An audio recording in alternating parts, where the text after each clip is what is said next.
ಇಲ್ಲೂ ರಾಮ, ಎಲ್ಲೆಲ್ಲೂ ರಾಮ. ಸರ್ವಂ ರಾಮಮಯಮಾಗುತ್ತಿದೆ ರಾಮಲಲ್ಲಾನ ಪ್ರಾಣ ಪ್ರತಿಷ್ಠಾಪನೆ. ಬೆಳಗುತ್ತಿದೆ ಭಾರತ ವಿಶ್ವದೆಲ್ಲೆಡೆ. ರಾಮನ ಕೀರ್ತಿ ವ್ಯಕ್ತಿತ್ವದ ಬಗ್ಗೆ ಹಿರೇಮಗಳೂರು ಕಣ್ಣನ್ನವರಿಂದ ವಿಶೇಷ ಪ್ರವಚನ. ಇದೇ ಈ ಹೊತ್ತಿನ ವಿಶೇಷ. ಅಯೋಧ್ಯೆಗೆ ಬಂದ ರಾಮ. ನಾನು ಸೌಖ್ಯ ಸೊರಬ.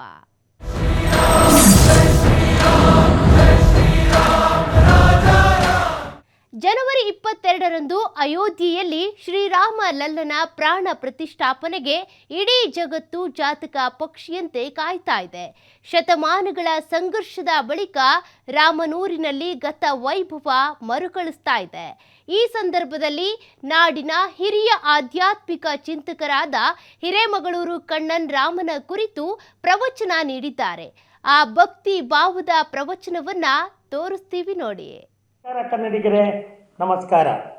ನಮ್ಮೆಲ್ಲರಿಗೂ ಕೂಡ ಪ್ರತಿ ಕ್ಷಣವೂ ಕೂಡ, ಪ್ರತಿದಿನವೂ ಕೂಡ, ಪ್ರತಿ ಗಳಿಗೆಯೂ ಕೂಡ ಮಹತ್ವದ ದಿನ, ಸುದಿನ. ನಮ್ಮ ವೇದ ಪರಂಪರೆಯಲ್ಲಿ ಸುದಿನಂಚಮೇ ಅಂತ ಒಂದು ಪದ ಇದೆ ಚಮಕದಲ್ಲಿ. ಹಾಗೆ ಅಂತಹ ಸುದಿನದ ಸುಮುಹೂರ್ತಕ್ಕೆ ನಾವು ಹತ್ತಿರ ಬಂದಿದ್ದೇವೆ. ಇಡೀ ಜಗತ್ತಿನಾದ್ಯಂತ ಧಾರ್ಮಿಕ ಕ್ಷೇತ್ರದ ಮೂಲಕ ಸನಾತನ ಪರಂಪರೆಯ ಈ ಭಾರತ ದೇಶದ ಮಾನವರೂಪಿಯಾಗಿ ಅವತಾರವನ್ನು ಎತ್ತಿ ಮನುಜಲೋಕಕ್ಕೆ ವಿಶ್ವಮಾನವತ್ವದಿಂದ ಬದುಕುವ ಹಾಗೆ ತನ್ನ ನಡೆ ಹಾಗೂ ತನ್ನ ನುಡಿಯಿಂದ ನಮ್ಮೆಲ್ಲರಿಗೂ ನೆರಳಿನ ಕೊಡೆ ಹಿಡಿದ ಭಗವಾನ್ ಶ್ರೀರಾಮಚಂದ್ರನ, ಅದರಲ್ಲಿಯೂ ಕೂಡ ಭಾರತ ದೇಶದ ಉತ್ತರ ಪ್ರದೇಶದ ಅಯೋಧ್ಯೆಯಲ್ಲಿ ತಾನು ಹುಟ್ಟಿದ ಜಾಗದಲ್ಲಿ ಕರ್ನಾಟಕದ ಶಿಲ್ಪಿ ಅರುಣಯೋಗಿಯಿಂದ ಅಲ್ಲಿಯ ಉತ್ತರ ಪ್ರದೇಶದ ಮುಖ್ಯಮಂತ್ರಿಯಾಗಿರುವ ಯೋಗಿಯವರ ಸಮ್ಮಿಲನದೊಂದಿಗೆ ಭಾರತ ದೇಶದ ನಮ್ಮೆಲ್ಲರ ನೆಚ್ಚಿನ ಪ್ರಧಾನಿ ನರೇಂದ್ರ ಮೋದಿಜಿಯವರ ಮೂಲಕ ಶ್ರೀರಾಮಲಲ್ಲ ಪ್ರತಿಷ್ಠಾಪಿತನಾಗುತ್ತಿದ್ದಾನೆ. ಇಡೀ ಜಗತ್ತು ಅವನ ಆ ಒಂದು ಪ್ರಾಣ ಪ್ರತಿಷ್ಠಾಪನಾ ಕಾರ್ಯಕ್ರಮದ ಮೂಲಕ ತಮ್ಮೆಲ್ಲರ ಹೃದಯದಲ್ಲಿ ತಮ್ಮ ಪ್ರಾಣವನ್ನು ಕಿವಿಗೆ ಸೊದಿಯಾಗಿ ಮನೆಗೆ ಸಂತರ್ಪಣವಾಗಿ ಮಾಡಿಕೊಳ್ಳುವುದಕ್ಕೆ ಆ ಮುಹೂರ್ತದ ಗಳಿಗೆಯನ್ನು ಜನತೆ ಚಾತಕ ಪಕ್ಷಿಯಂತೆ ಕಾಯುತ್ತಿದೆ. ಲಕ್ಷ್ಮೀಶ ಕವಿಯ ಜೈಮಿನಿ ಭಾರತದೊಂದಿಗೆ ಆ ಒಂದು ಸಂದರ್ಭವನ್ನು ನಾವು ನೆನಪಿಸಿಕೊಂಡು ಹೇಳುವುದೇ ಆದರೆ 22ನೆಯ ತಾರೀಕು ಈ ತಿಂಗಳ, ಅದರಲ್ಲಿ ಸೋಮವಾರದ ದಿವಸ ಮಧ್ಯಾಹ್ನ ಆ ಮುಹೂರ್ತದಲ್ಲಿ ಪ್ರತಿಷ್ಠಾಪಿತನಾಗುವ ಶ್ರೀರಾಮಚಂದ್ರ ಅವನ ಆ ಒಂದು ಪ್ರತಿಷ್ಠಾಪನೆಯ ಮೂಲಕ ಹೇಗೆ ಜಗತ್ತಿನಾದ್ಯಂತ ಜನಗಳಿಗೆ ಈ ಭಾರತ ದೇಶದ ಭವ್ಯ ಪರಂಪರೆ ಅನುರಣಿಸುತ್ತೆ ಅನ್ನುವುದಕ್ಕೆ ಲಕ್ಷ್ಮೀಶನ ಜೈಮಿನಿ ಭಾರತದ ಪದ್ಯ ನಮ್ಮೆಲ್ಲರಿಗೂ ಕೂಡ ಒಂದು ಅದ್ಭುತವಾಗಿರ್ತಕ್ಕಂಥ ಸರಸ್ವತಿಯ ವಾಕ್ಪಟುತ್ವದ ಕಾವ್ಯ ಸಾಲು.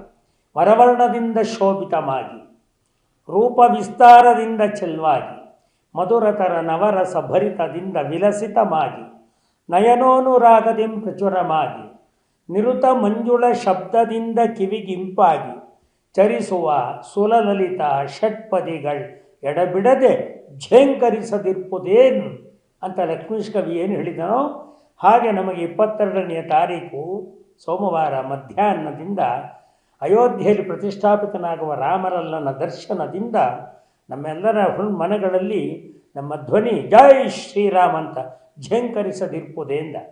ಅಂತಹ ಒಂದು ಅಪರೂಪದ ಒಂದು ಸನ್ನಿವೇಶಕ್ಕೆ ನಾವೆಲ್ಲರೂ ಕೂಡ ಭಾಗಿಗಳಾಗಿದ್ದೇವೆ. ಇಡೀ ಜಗತ್ತು ಇತ್ತ ಕಡೆ ಮುಖ ಮಾಡಿದೆ. ಮುಖಾಮುಖಿಯಾಗಿ ಹಸನ್ಮುಖಿಯಾಗಿ ಸದಾ ಸುಖಿಯಾಗಿಸುವ ರಾಮರಾಜ್ಯದ ಆ ಒಂದು ಹಾದಿಯ ಕಡೆಗೆ ನಮ್ಮ ಜನ ಇದೀಗ ಆ ಮುಹೂರ್ತಕ್ಕೆ ಕಾಯುತ್ತಿದ್ದಾರೆ. ಹಾಗಿದ್ದ ಮೇಲೆ ಒಂದು ಮಾತು, ಇಂತಹ ರಾಮಲಲ್ಲನ ಪ್ರತಿಷ್ಠಾಪನೆಯನ್ನು ಮಾಡುವುದರ ಮೂಲಕ ಅಯೋಧ್ಯೆಯಿಂದ ಆ ರಾಮ ಮಂದಿರದ ಸಂದೇಶ ನಮ್ಮ ಬದುಕಿಗೆ ಏನು ಅಂತ ಕೇಳಿದರೆ ನಾವು ಅರ್ಥ ಮಾಡಿಕೊಳ್ಳಬೇಕು. ರಾಮ ನಮ್ಮ ಆರಾಧ್ಯ ಮೂರ್ತಿ. ಹೇಗೆ ಅವನಿಗೆ ಅಷ್ಟೊಂದು ಗೌರವವನ್ನು ಕೊಡುವುದರ ಮೂಲಕ ನಾವು ಈ ಸಂಭ್ರಮದಲ್ಲಿ ಭಾಗಿಯಾಗುತ್ತಿದ್ದೇವೆಲ್ಲ, ಇದಕ್ಕೆಲ್ಲ ಏನು ಕಾರಣ ಅಂತ ಕೇಳಿದರೆ ನೀವು ಅನೇಕ ಕಾವ್ಯಗಳ ಮೂಲಕ ಶ್ಲೋಕಗಳ ಮೂಲಕ ನೀವು ಕೇಳಿರಬಹುದು.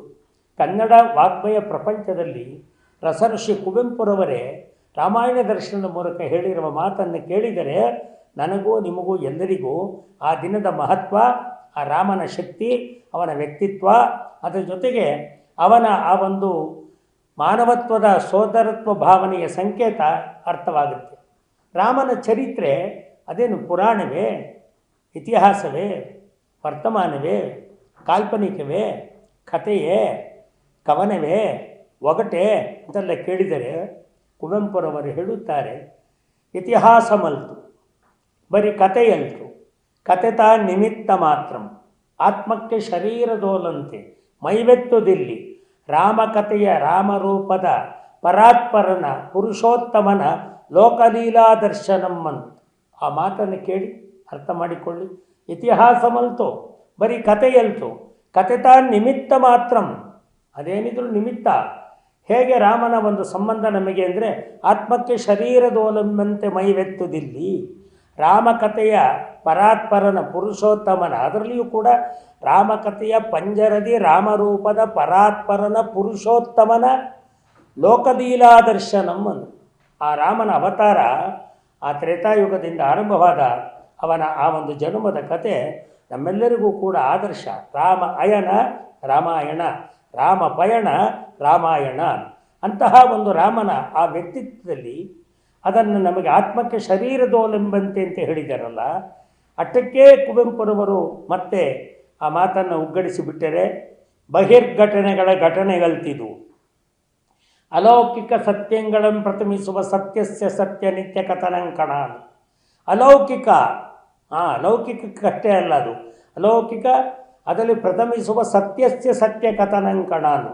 ಆದ್ದರಿಂದ ರಾಮಾಯಣಂ ಅದು ಕೇವಲ ರಾಮಾಯಣ ಪಾರಾಯಣಂ ಅಂತ ಹೇಳಿ ಪೂಜೆಗೆ ಕುಳಿತದ್ದಷ್ಟೇ ಇಲ್ಲ, ರಾಮಾಯಣ ವಿರಾಮಾಯಣಂಕಣ.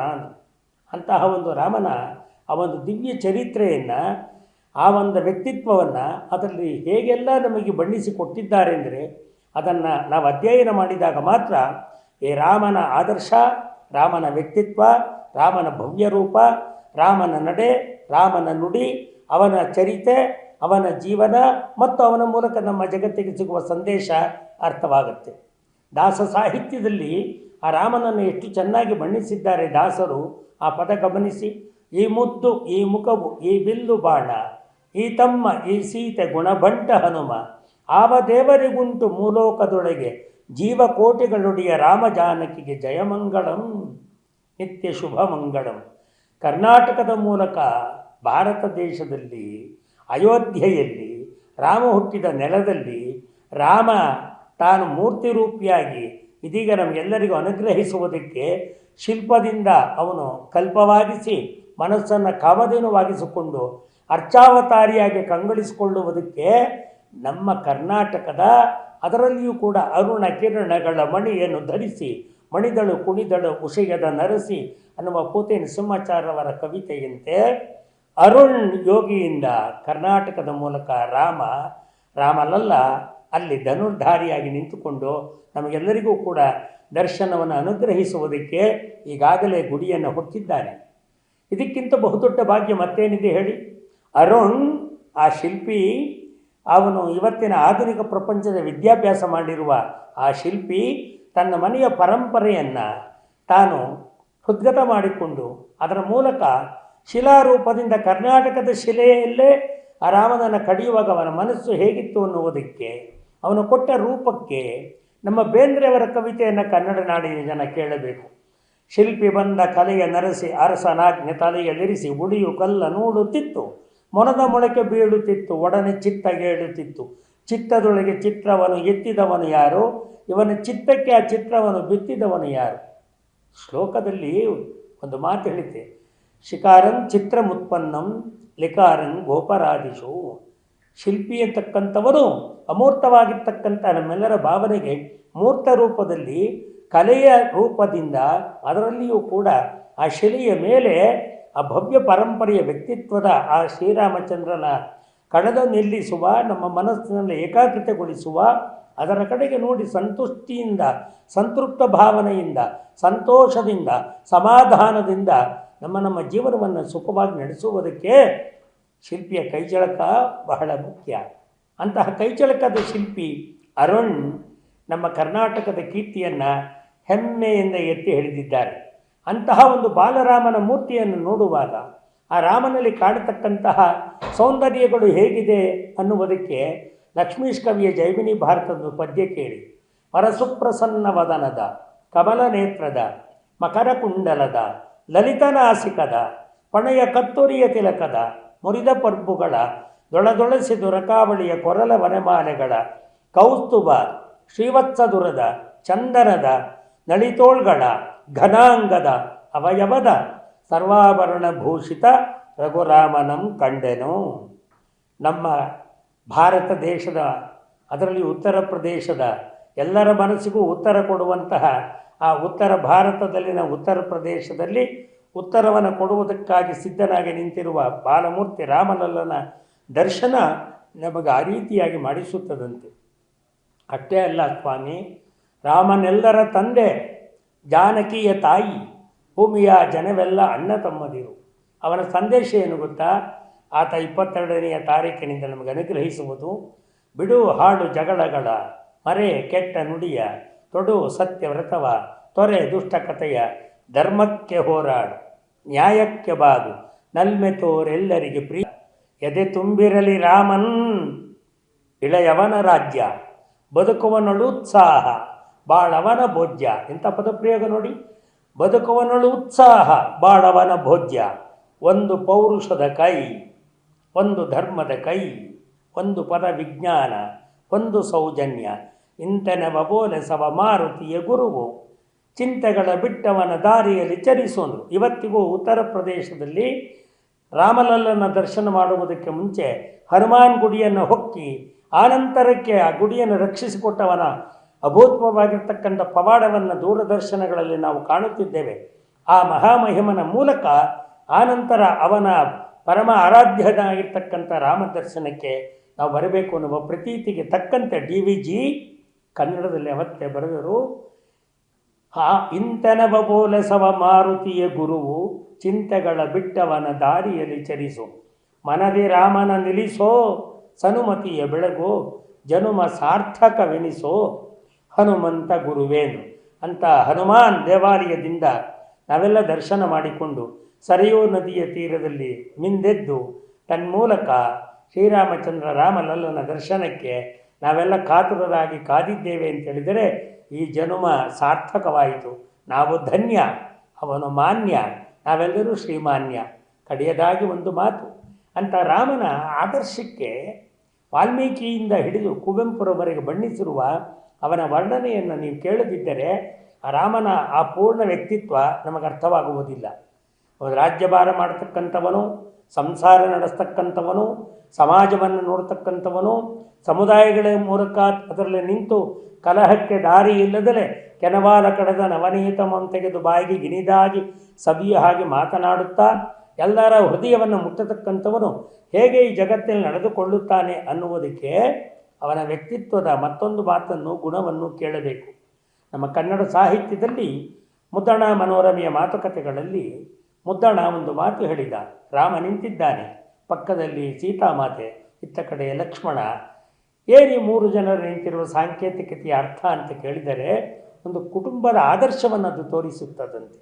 ಮುದ್ದಣ್ಣನ ಮಾತೇ ಕೇಳಿ, ಇಹಗಿಹಗೆ ರಾಘವಂಗೆ ಜಾನಕಿಯ ಮೇಲೆ ಪ್ರೀತಿಯಂ, ಲಕ್ಷ್ಮಣನ ಮೇಲೆ ಪ್ರೇಮಮಂ, ಜಾನಕಿಗೆ ಪತಿಯ ಮೇಲೆ ಭಕ್ತಿಯಂ, ಮೈದುನನ ಮೇಲೆ ವಿಶ್ವಾಸಮಂ, ಲಕ್ಷ್ಮಣಂಗೆ ಅಣ್ಣನ ಮೇಲೆ ಕಾರುಣ್ಯಮಂ, ಅತ್ತೆಗೆ ಮೇಲೆ ವಿನಿಯಮಂ, ಅನ್ಯೋನ್ಯವಾಗಿದ್ದದು. ಇಂಥ ಅದ್ಭುತವಾದಂಥ ಒಂದು ಸಂದೇಶ ನೋಡಿ. ಆ ರಾಮನ ಆಕೃತಿ ಇದೆಯಲ್ಲ, ಆಜಾನುಬಾಹು ಅರವಿಂದ ದಳಾಯತಾಕ್ಷಣ, ಆ ಒಂದು ವ್ಯಕ್ತಿತ್ವ ಕುಟುಂಬದಲ್ಲಿ ಹಾಗೆ ಮಾಡುತ್ತೆ. ನಮ್ಮ ರಾಮನನ್ನು ಸ್ಮರಿಸುವುದು ಅಂತ ಹೇಳಿದರೆ ಲಕ್ಷ್ಮೀಶನ ಜೈಮಿನಿ ಭಾರತ ಪದ್ಯವನ್ನು ಪಠಿಸುವುದು ಅಂತ ಅರ್ಥ. ಅದರಲ್ಲಿಯೂ ಕೂಡ ಇದೀಗ ರಾಮಲಲ್ಲನ ಪ್ರತಿಷ್ಠಾಪನಾ ಸಂದರ್ಭದ ಇಡೀ ಜಗತ್ತೇ ಸುಮುಹೂರ್ತಕ್ಕಾಗಿ ಕಾಯ್ತಾ ಇರ್ತಕ್ಕಂತಹ ಆ ಒಂದು ದಿವ್ಯ ಕ್ಷಣದಲ್ಲಿ ಈ ಪದ್ಯ ನಮ್ಮೆಲ್ಲರನ್ನೂ ಕೂಡ ಕಿವಿಗೆ ಕೇಳಿದರೆ ಸಾಕು, ತಕ್ಷಣ ರೋಮಾಂಚನಗೊಳಿಸುತ್ತೆ. ಶ್ರೀರಾಮ ಅಂದರೆ ಯಾರು? ರಾಮನಂ ಭುವನಾಭಿರಾಮನಂ ಗುಣರತ್ನಧಾಮನಂ ರಘುಕುಲೋದ್ಧಾಮನಂ ರೂಪಚಿತ ಕಾಮನಂ ಶರಣಜನವಾರ್ಧಿಯಂ ಮಿಗೆಪರ್ಚಿಪ ಸೋಮನಂ ಕುವಲಯ ಶ್ಯಾಮನಂ ಘನತನುಶ್ಯಾಮನಂ ಘನಪುಣ್ಯನಾಮನಂ ಸಂತತನ್ನಾಮನಂದಣಿಯ ಬೇಡುವೆ ರಾಮನಾಮಂ ಅಂದ ಲಕ್ಷ್ಮೀಶ ಕವಿ. ಅಂತಹ ರಾಮ ನಮ್ಮೆಲ್ಲರಿಗೂ ಕೂಡ ಇದೀಗ ದರ್ಶನವನ್ನು ಅನುಗ್ರಹಿಸುವುದಕ್ಕೆ ನಮ್ಮ ಭಾರತ ದೇಶದ ಭವ್ಯ ಸಂಸ್ಕೃತಿಯನ್ನು ನಾವು ಮತ್ತೆ ನೆನಪು ಮಾಡಿಕೊಳ್ಳುವುದಕ್ಕೆ ಅಯೋಧ್ಯೆಯಲ್ಲಿ ಬಂದು ಧನುರ್ಧಾರಿಯಾಗಿ ನಿಲ್ಲುತ್ತಿದ್ದಾನೆ. ಸಾಂದ್ರಾನಂದ ಪಯೋಧ ಸೌಭಗತನಂ ಪೀತಾಂಬರಂ ಸುಂದರಂ ಬಾಣೋಬಾಣ ಶರಾಸನಂ ಕಟಿಲ ಸತ್ತೋಣೀರ ಭಾರಂ ವರಂ ರಾಜೀವಾಯುತಲೋಚನಂ ಧೃತಜಟಾ ಜೂಟೇನ ಸಂಶೋಭಿತಂ ಸೀತಾ ಲಕ್ಷ್ಮಣ ಸಂಯುತಂ ಪತಿಗುತಂ ರಾಮಾಭಿರಾಮಂ ಭಜೆ ಅಂತ ಹೇಳಿ ಕೊಂಡಾಡುವಂತಹ ಅವನ ಅಯೋಧ್ಯೆಯ ಮೂಲಕ ಕೊಡುವ ದರ್ಶನಕ್ಕೆ ಭಾರತೀಯರೆಲ್ಲರೂ ಕೂಡ ಆ ಪುಣ್ಯತಮವಾಗಿರ್ತಕ್ಕಂಥ ಗಳಿಗೆಯಲ್ಲಿ ಮಿಂದೇಳುವುದಕ್ಕೆ ಮನೆ ಮನೆಗಳಲ್ಲಿ ರಾಮನ ಭಾವಚಿತ್ರ, ಸೀತಾರಾಮನ ಭಾವಚಿತ್ರ, ಲಕ್ಷ್ಮಣನ ಭಾವಚಿತ್ರ, ಹನುಮನ ಭಾವಚಿತ್ರದ ಮುಂದೆ ಆರತಿಯನ್ನು ಹಿಡಿದುಕೊಂಡು ಅವನ ಮುಖಾರವಿಂದಕ್ಕೆ ಆರತಿ ಎತ್ತಿ ಆ ಮಂಗಳಮಯವಾದ ಆರತಿಯ ಆ ಕಾಂತಿಯನ್ನು ತಮ್ಮ ಎದೆಗೆ ತುಂಬಿಸಿಕೊಳ್ಳುವುದಕ್ಕೆ ಕುಟುಂಬವೇ ಕಾಯುತ್ತಿದೆ ಎನ್ನುವುದನ್ನು ನಾವು ಮರೆಯುವಂತಿಲ್ಲ. ಅಷ್ಟೇ ಅಲ್ಲ, ರಾಮ ಅನ್ನುವ ಶಬ್ದವೇ ಸಾಕು. ನಾದಂ ವಿಲೀನ ಚಿತ್ತರಮಣಂ ನಾದಾಂತ ತತ್ವಪ್ರದಂ ನಾಮಾಕಾರ ವಿವರ್ಜಿತಂ ನವಗನ ಶ್ಯಾಮಾಂಗ ರಾಮಂ ಭಜೇನ್. ನಾದನ್ನಾದ ವಿಲೀನ ಚಿತ್ತರಮಣಂ ನಾದಾಂತ ತತ್ವಪ್ರಿಯಂ ನಾಮಾಕಾರ ವಿವರ್ಜಿತಂ ನವಘನ ರಾಮಾಭಿರಾಮಂ ಭಜೇನ್. ಅಂತಹ ಒಂದು ಸುಂದರವಾದಂತಹ ರಾಮನ ಆ ನಾಮದ ಶಬ್ದ ನಮ್ಮೆಲ್ಲರ ಕಿವಿಗೂ ಕೂಡ ಅಂತಹ ಮಂಗಳದಾಯಕ. ಅಂತಹ ಆ ಮಹಾತ್ಮನನ್ನು ಅವನನ್ನು ನೆನಪಿಸಿಕೊಳ್ಳುವಂತಹ, ಅವನನ್ನು ಸ್ಮರಿಸ್ತಕ್ಕಂತಹ ನಮ್ಮ ನಾಲಿಗೆಗೆ ಆ ಶಕ್ತಿ ಬರಲಿ ಅಂಥೇಳಿ ಕುವೆಂಪುರವರು ರಾಮಾಯಣ ದರ್ಶನದಲ್ಲೇ ವಾಲ್ಮೀಕಿಯನ್ನು ಪ್ರಾರ್ಥಿಸುತ್ತಾರೆ. ಏರುವೆನು ವಾಗ್ದೇವಿಯ ಅಮೃತರಸನಯಲ ಸನ್ನಾವಯಂ ರಾಮಕಥೆಯ ಮಧುದನಿ ಪತಂ ಬಿಡಿದ ಮಹಾಚಂದ ತರಂಗಲಯ ವಿನ್ಯಾಸದಿ. ಏನು ಚೆನ್ನಾಗಿದೆ ನೋಡಿ. ನಮ್ಮ ಮನಸ್ಸು ಏರಬೇಕಂತೆ ಯಾವತ್ತು. ಏರುವೆನು ವಾಗ್ದೇವಿಯ ಅಮೃತರಸನಯಲ ಸನ್ನಾವಯಂ ರಾಮಕಥೆಯ ಮಧುದನಿ ಪತಂ ಬಿಡಿದ ಮಹಾಚಂದ ತರಂಗಲಯ ವಿನ್ಯಾಸದಿಂ. ತರಂಗಲಯ ವಿನ್ಯಾಸದಿಂ ಏರುವೆನು ವಾಗ್ದೇವಿಯ ಅಮೃತ ರಸನೆಯ ಲಸನ್ನಾವಯಂ ರಾಮಕಥೆಯ ಮಧುದನಿ ಪತಂ ಬಿಡಿದ ಮಹಾಚಂದ ತರಂಗಲಯ ವಿನ್ಯಾಸದಿಂ. ಅಷ್ಟೇ ಆಯ್ತಾ? ಸಾಗುವೆನು ಗುರುಕೃಪೆಯೊಳ ಋತಚಿದ್ರ ಸಾಬ್ದಿಯಂ ರಸವಿಷಯೇ ಓ ಗುರುವೇ ವಾಲ್ಮೀಕಿ ನೀಡೆನೆಗೆ ವಾಗ್ಮಂತ್ರ ಶಕ್ತಿಯಂ. ಸಾವಧಾನದಿಂದ ತೇಲ್ದು ಸಾಗುವೆನ್ ತೆರೆತೆರೆಯೊಳೆರ್ದು ರಸವಂ ತೀರ್ದು ಸಾಗುವೆನ್ ಗುರಿಯನ್ ತುಟಂತೆ ಓಲ್ ಬಲ್ಲೆನ್ ಬಟ್ಟೆಯಂ ಸುಭಗಮೆಂದು. ರಾಮಕಥೆಯ ಕಿರೀಟದ ರನ್ನ ವಣಿಯೋಲೆ ರಮ್ಯಂ ರಾಮ ಕಿರೀಟದ ರನ್ನ ವಣಿಯೋಲೆ ರಮ್ಯಂ ಪಂಚವಟಿಗೆ ದಿನಶೋಧೆಗೆ ದಶಾದ್ವಲದ ಪಸುರ್ಗರಿಕೆಯೊಳ್ ತೃಣಸುಂದರಿಯ ಮೂಗುತಿಯ ಮುತ್ತುಪನಿಯಂತೆ ಮೆರುಮೆರಿಗೆ ಮೆರವ ಹಿಮಬಿಂದುವಂ. ರಸಯಾತ್ರೆಯಂ ಕೈಗೊಂಡನೈ ಬಾರೈ ತಂದೆ ಕೈ ಹಿಡಿ ನಿನ್ನಣಗನಿ ಕಂದನಂ. ಮಣಿವನಿದೋ ನಿನ್ನಡಿಗೆ ಪಿಡಿದೆತ್ತು ಹರಕೆಗೈ ದೇವಕವಿ ವಾಲ್ಮೀಕಿ ಎನ್ನಯ್ಯನೇ ಎನ್ನಯ್ಯನೇ ಎನ್ನ ನೊಯ್ಯನು ಅಯ್ಯನೆ ಕಾವ್ಯ ವಿದ್ಯುತ್ ವಿಮಾನದಲ್ಲಿರಿಸಿ ಸರಸ್ವತಿಯನ್ನಾತ್ಮಜಿಕ್ವಿಗೆ ವರೆಸಿ ಕಾಪಾಡು ಬಾರೈ ತಂದೆ ನಿನ್ನಣಗನಿ ಕಂದನಂ. ರಾಮನನ್ನು ಸ್ಮರಣೆ ಮಾಡಬೇಕು. ಎಲೆ ವಾಗ್ದೇವಿಯೇ, ನನ್ನ ನಾಲಿಗೆಯಲ್ಲಿ ಬಂದು ಆ ವಾಲ್ಮೀಕಿ ಎಂಬುವ ಗುರುವಿನ ಅನುಗ್ರಹದಿಂದ ಪ್ರತಿಯೋರ್ವರ ನಾಲಿಗೆಯ ತುದಿಯಲ್ಲಿ ರಾಮ್ ರಾಮ್ ಶ್ರೀರಾಮ್ ಜೈ ರಾಮ್ ಅನ್ನುವ ಶಬ್ದವನ್ನು ಪುಟಿಸುವಂತೆ ಮಾಡು ಅಂತ ಕೇಳಿಕೊಳ್ಳುವ ನಮ್ಮ ಕುವೆಂಪುರವರ ಆ ಒಂದು ಕಾವ್ಯದ ಸೊಗಡನ್ನು ನಾವಿವತ್ತು ಕೇಳಿ ಸಂತಸ ಪಡ್ತಿದ್ದೇವೆ. ಕಾರಣ ಶ್ರೀರಾಮ ದರ್ಶನ ನಮಗಾಗುತ್ತಿದೆ. ಆ ದೃಷ್ಟಿಯಿಂದಲೇ ಅವರು ಎಲ್ಲ ಕವಿಗಳಿಗೂ ಕೈ ಮುಗಿದು ಹೇಳುತ್ತಾರೆ, ಕವಿ ವಿಭೂತಿಗೆ ನಮೋ ಕೃತಿ ವಿಭೂತಿಗೆ ನಮೋ ಅಂತ.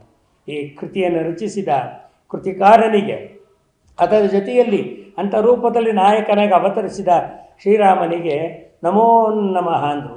ಆದ್ದರಿಂದ ಇಂಥ ಶ್ರೀರಾಮಚಂದ್ರನ ಸದ್ಗುಣಗಳನ್ನು ಅವಲೋಕನ ಮಾಡುತ್ತಾ ಪ್ರತಿನಿತ್ಯ ನಮ್ಮ ಮನೆಯಲ್ಲಿ ನಾವೆಲ್ಲರೂ ಮನೆಯನ್ನು ಅಯೋಧ್ಯೆ ಅನ್ನುವ ಮಂದಿರವಾಗಿ ಮಾಡಿಕೊಳ್ಳಬೇಕು. ಯುದ್ಧವೇ ಇಲ್ಲದ ಜಾಗ. ಆ ಶ್ರೀರಾಮಚಂದ್ರನ ವರ್ಣನೆಯನ್ನು ವಾಲ್ಮೀಕಿಯವರು ಒಬ್ಬ ವ್ಯಕ್ತಿ ಪ್ರಜಾಪ್ರಭುತ್ವದಲ್ಲಿ ಪ್ರಜಾನಾಯಕನಾಗಿ ಆಡುವುದಲ್ಲ, ಪ್ರಜಾಪ್ರತಿನಿಧಿಯಾಗಿ ಆಳ್ತಕ್ಕಂಥದ್ದು ಮುಖ್ಯ ಎನ್ನುವುದನ್ನು ರಾಮನಲ್ಲಿ ಆ ಗುಣಗಳಿತ್ತು ಅಂತ ಹೇಳಿದ್ದಾರೆ. ಪ್ರಜಾಪ್ರಭುತ್ವದಲ್ಲಿ ನಾವು ಪ್ರಜೆಗಳ ಪ್ರಭುಗಳಲ್ಲ, ಪ್ರಜಾನಾಯಕರಲ್ಲ, ನಾವು ಪ್ರಜಾಪ್ರತಿನಿಧಿಗಳು. ಅದಕ್ಕೆ 30 ಗುಣಗಳನ್ನು ಹೇಳಿದ್ದಾರೆ. ಆಹ್ಲಾದ ರೂಪಿ ಶ್ರೀರಾಮನ್, ಔದಾರ್ಯ ನಿಧಿ, ವಿರಸೂಯಂ, ಸರ್ವರನುರಾಗ ಭಾಜನಂ, ಕಲಿ ಮತ್ಸರ ವಿದೂರನ್, ಅತ್ಯಂತ ಶಾಂತಿಕನಿ, ಪ್ರಿಯಭಾಷಿ, ಹಿತಸಕಂ, ಮಿತಮಾರ್ಗಿ, ಧೀರವಶಿ ನಗುಮೊಗದ ಸಂಯಮಿ ಕೃತಜ್ಞತಾ ಮೂರ್ತಿ ಮೇಣ್ ಜ್ಞಾನಿ ಸಜ್ಜನ ಪ್ರೇಮಿ ಸೂಕ್ಷ್ಮಮತಿ ಪಂಡಿತಂ ಶ್ರುತಿವಿದಂ ಸುವಿಚಾರಿ ನಿತ್ಯಂ ಪ್ರಜಾಪ್ರೇಮಿ ಸುಸ್ಥಿರಂ ಸಂಬುದ್ಧ ಪ್ರಜ್ಞಾ ಮಹೇಶ್ವರಂ ಶಸ್ತ್ರಾಸ್ತ್ರ ವಿದ್ಯಾ ಪ್ರವೀಣ ರಣಪಂಡಿತಂ ನವನವೋನ್ಮೇಷಿತಂ ನಿತ್ಯ ಚಿರನೂತನಂ ರಸದರ್ಶನಾಸ್ವಾದನಂಗೈವ ಸಹಜ ಕವಿ ಶ್ರುತಿ ಶಾಸ್ತ್ರ ಕಾವ್ಯ ರಸ ಋಷಿ ಇಷ್ಟು ಗುಣಗಳನ್ನು ವಾಲ್ಮೀಕಿಯವರು ಹೇಳಿದರೆ, ನಮ್ಮ ಕುವೆಂಪುರವರು ಇನ್ನೆರಡು ಅಕ್ಷರ ಸೇರಿಸಿದ್ದಾರೆ. ಇಷ್ಟೆಲ್ಲ ಗುಣಗಳುಳ್ಳಂತಹ ಮಹಾನುಭಾವ ಯೋಗಿ ಎಂದು. ಹೀಗೆ ಯೋಚನೆ ಮಾಡಿ, ಜಗತ್ತಿನ ಯೋಗಕ್ಷೇಮಕ್ಕೆ ಯೋಗ ಯೋಗಿಯಾಗಿ ಅವತರಿಸುವ ಶ್ರೀರಾಮಚಂದ್ರ ವಿಗ್ರಹ ರೂಪದಲ್ಲಿ ಯೋಗಿಯವರ ಆಳ್ವಿಕೆಯ ಉತ್ತರ ಪ್ರದೇಶದ ಆ ಒಂದು ನೆಲದಲ್ಲಿ ಯೋಗಿಯಂತೆಯೇ ಬದುಕುತ್ತಿರುವ ಮಾನನೀಯ ನರೇಂದ್ರ ಮೋದಿಜಿ ಪ್ರಧಾನಮಂತ್ರಿಯವರಿಂದ ಲೋಕಾರ್ಪಣೆಗೊಳ್ಳುತ್ತಿದ್ದಾನೆ. ಎಲ್ಲ ಜನರು, ಸಾಧು ಸಂತರು, ಜ್ಞಾನಿಗಳು, ವಿಜ್ಞಾನಿಗಳು, ಸುಜ್ಞಾನಿಗಳು ಎಲ್ಲರೂ ಕೂಡ ಆ ಒಂದು ಮುಹೂರ್ತದ ಕ್ಷಣಕ್ಕಾಗಿ ಕಾಯುತ್ತಾ ಕುಳಿತಿದ್ದೇವೆ. ಅಂತಹ ಒಂದು ದರ್ಶನದಿಂದ, ಸುದರ್ಶನದಿಂದ, ಸಂದರ್ಶನದಿಂದ, ಅವನ ಆ ಒಂದು ರೂಪ ಸೌಂದರ್ಯದಿಂದ ನಮ್ಮೆಲ್ಲರ ಹೃದಯದಲ್ಲಿ ರಾಮನ ಆ ಒಂದು ಅಯೋಧ್ಯೆ ನಿರ್ಮಾಣವಾಗಿ ತನ್ಮೂಲಕ ರಾಮನೇ ಪ್ರತಿಷ್ಠಾಪಿತನಾಗಿದ್ದು ನಮ್ಮೆಲ್ಲರಲ್ಲೂ ಅವನ ಸದ್ಗುಣಗಳಿಂದ ನಮ್ಮನ್ನು ಸತ್ಪ್ರಜೆಗಳಾಗಿ ಬಾಳಿಸುವುದರ ಕಡೆಗೆ, ಸತ್ಪ್ರಜೆಗಳಾಗಿ ಬಾಳುವುದರ ಕಡೆಗೆ ಅವನ ಅನುಗ್ರಹ ನಮಗೆ ನಿರಂತರವಿರಲಿ. ಎಲ್ಲರ ಮನೆಗಳಲ್ಲಿ ದೀಪ ಹಚ್ಚಿ ರಾಮನಿಗೆ ಆರತಿ ಮಾಡಿ ಅವನ ಭಾವಚಿತ್ರಕ್ಕೆ ಪುಷ್ಪವನ್ನು ಸಮರ್ಪಣೆ ಮಾಡಿ ಅವನ ಎಲ್ಲ ಆದರ್ಶ ಗುಣಗಳನ್ನು ನಾವು ನಮಗೆ ಅನುಗ್ರಹಿಸುವ ಹಾಗೆ ಕೇಳಿಕೊಳ್ಳೋಣ. ತನ್ಮೂಲಕ ಪದ್ಯವನ್ನೂ ಕೂಡ ನಾವು ಹೇಳೋಣ. ಧನ್ಯವಾಯಿತು ಜೀವನ ಕಂಡು ಕಂಡು ರಾಮನ, ಎಂಥ ಚೆಲುವು ಎಂಥ ರೂಪು ಎಂಥ ರೂಪಿನ ಮೋಹನ. ಧನ್ಯವಾಯಿತು ಜೀವನ ಕಂಡು ಕಂಡು ರಾಮನ, ಎಂಥ ಚೆಲುವು ಎಂಥ ರೂಪು ಎಂಥ ಚೆಲುವಿನ ಮೋಹನ. ನಿತ್ಯ ಅವನನ್ನು ದರ್ಶನ ಮಾಡ್ತಕ್ಕಂಥ ನಮಗೆ ನಮ್ಮ ಬದುಕು ಆ ದಿನ ಧನ್ಯವಾಯಿತು ಅಂತ ಕೇಳಿಕೊಳ್ಳುವುದರ ಆ ಒಂದು ಪ್ರಾರ್ಥನೆ ನಮ್ಮದಾಗಬೇಕು. ಸವ್ಯಸಾಚಿಯೇ ಸರ್ವಸಾಕ್ಷಿಯೇ ನಿತ್ಯ ರಕ್ಷಿಸು ಜಗವನ ಅಂತ ನಾವು ಕೇಳಿಕೊಳ್ಳಬೇಕು. ಧನ್ಯವಾಯಿತು ಜೀವನ ಕಂಡು ಕಂಡು ರಾಮನ, ಎಂಥ ಚೆಲುವು ಎಂಥ ನಿಲುವು ಎಂಥ ರೂಪಿನ ಮೋಹನ ಎಂಥ ರೂಪಿನ ಮೋಹನ. ಇಂತಹ ಮೋಹನನ ಮರ್ಯಾದ ಪುರುಷೋತ್ತಮನ ರಾಮಚಂದ್ರನ ಅವನ ದರ್ಶನ ನಮ್ಮೆಲ್ಲರಿಗೂ ಕೂಡ ನಿತ್ಯ ನಮ್ಮ ಹೃದಯದಲ್ಲಿ ನಿತ್ಯ ಸಂದರ್ಶನವಾಗಿರಲಿ, ನಿತ್ಯ ಸಂತಸವಿರಲಿ, ನಿತ್ಯ ಮಂಗಳವಿರಲಿ, ನಿತ್ಯ ಎದೆ ಇರಲಿ, ತಳ್ಳಲಿಕೆ ತಾಳಲಿಕೆ. ಸತ್ಯವೇ ಅವನ ಅಂತರಾತ್ಮದ ಜ್ಯೋತಿ, ಅದು ಸದಾ ಬೆಳಗಿರಲಿ. ಸತ್ಯ ಜಯ ಧರ್ಮ ಜಯ ಮರುಳ ಮುನಿಯಾಲ್. ಟಿ ವಿ ಜಿಯವರ ಕಗ್ಗದ ಮಾತಿನಂತೆ ಕನ್ನಡ ಸಾಹಿತ್ಯದಲ್ಲಿ ಮಾನ್ಯ ಕೆ ಸಿ ಶಿವಪ್ಪನವರು ಮುದ್ದುರಾಮನ ಪದ್ಯದಲ್ಲಿ ಇವನ ಆ ವ್ಯಕ್ತಿತ್ವವನ್ನು ಒಂದೇ ಒಂದು ಪದ್ಯದಲ್ಲಿ ನಮಗೆ ಕಟ್ಟಿಕೊಟ್ಟಿದ್ದಾರೆ. ವಚನ ಪರಿಪಾಲನೆಗೆ ಯಾರು ನಿಜ ಮಾದರಿಯೋ, ಶಿಷ್ಟರಕ್ಷಕ ಸುಗುಣ ಆ ಕೃಪಾ ಸಿಂಧು, ಆದರ್ಶ ಜೀವನಕ್ಕೆ ಯಾರು ನಿಜ ಮಾದರಿಯೋ, ಆ ರಾಮಚರಣ ನೆನೆ ಮುದ್ದು ರಾಮನ್ ಅಂತ ರಾಮನ ಚರಣನನ್ನು ನೆನೆಯುವುದಕ್ಕೆ, ಪ್ರತಿನಿತ್ಯ ಸ್ಮರಿಸುವುದಕ್ಕೆ ಕರ್ನಾಟಕದಿಂದಲೇ, ಕರ್ನಾಟಕದ ಶಿಲ್ಪಿಯಿಂದ, ಕರ್ನಾಟಕದ ಶಿಲೆಯಿಂದ ರಾಮ ಅಲ್ಲಿ ಅವನು ಅರ್ಚಾವತಾರಿಯಾಗಿ ನಿಲ್ಲುತ್ತಿದ್ದಾನೆ ಅಂತ ಹೇಳಿದರೆ ಹನುಮನ್ ಉದಿಸಿದ ನಾಡು ಕರ್ನಾಟಕ. ಹಾಗಾಗಿಯೇ ಮುದ್ದುರಾಮ ಹೇಳುತ್ತಾನೆ, ಆ ಹನುಮನ ಸಂಕಲ್ಪ ಅಂತಹ ಒಂದು ದಿವ್ಯವಾದದ್ದು, ಭವ್ಯವಾದದ್ದು.